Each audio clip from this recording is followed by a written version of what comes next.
আসসালামু আলাইকুম। আজ নিয়ে এসেছি একটি বার্গারের রেসিপি, যেটা আমি প্রায়শই বানিয়ে থাকি। আর এটা কোনো রেগুলার রেসিপি ফলো করে তৈরি করি না, আমি আমার মতো করে তৈরি করি। ভাবলাম আপনাদের সাথে এটাকে শেয়ার করে নিই। তো এখানে আমি মুরগির বুকের মাংসগুলোকে একদম পাতলা পাতলা করে কেটে নিয়েছি, হাড় ছাড়া মাংস নিয়েছি। আর এখন এখানে যোগ করেছি 1 টেবিল চামচ লাল মরিচের গুঁড়া, 1 টেবিল চামচ সয়া সস, যোগ করেছি 1.5 টেবিল চামচ ফিশ সস, 1 টেবিল চামচ ওয়েস্টার সস। আর এরপরে যোগ করেছি 1 টেবিল চামচ টমেটো সস। এরপরে যোগ করেছি 1 টেবিল চামচ রেড চিলি সস, 1 টেবিল চামচ গ্রিন চিলি সস।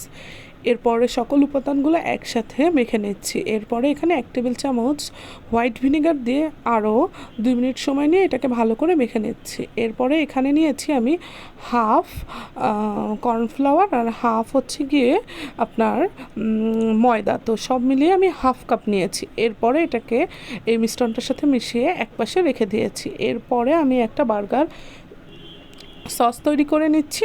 আর এখানে দিয়ে দিচ্ছি আমি 3 টেবিল চামচ মেয়োনিজ।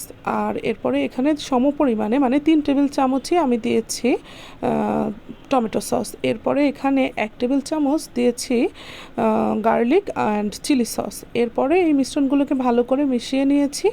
এরপরে এটাকে আমি একটু টেস্ট করে দেখেছি যে এখানে যেহেতু আমার মেয়োনিজটায় চিনি ছিল না, এখানে একটু চিনি প্রয়োজন ছিল, তাই আমি 1 চা চামচ চিনি মিশিয়ে দিয়েছি। তো এরপরে আমার সসটা তৈরি হয়ে গেল। আমি এটাকে একপাশে রেখে প্যানে একটু বাটার দিয়ে বানগুলোকে একটু টোস্ট করে নিব।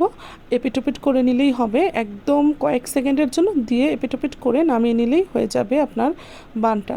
তো এরপরে আমি যা করেছি, কড়াইয়ে ডুবো তেলে ওই যে ম্যারিনেট করা যে মাংসটা, এটাকে ভেজে নিচ্ছি। মাংসগুলোকে একদম অল্প আঁচে ভাজতে হবে, নাহলে উপরটা কিন্তু শক্ত হয়ে যাবে, নিচটা ভালো করে হবে না। আর যেহেতু এখানে অনেক রকমের সস দিয়ে এটাকে তৈরি করা হয়েছে, তো এটা একটু পুড়েও যেতে চাইবে। তো এই কারণে একদম চুলার আঁচটা লো করে এরপর এটাকে ভাজতে হবে। তো ভাজা হয়ে গেলে এটাকে তুলে নিচ্ছি আমি।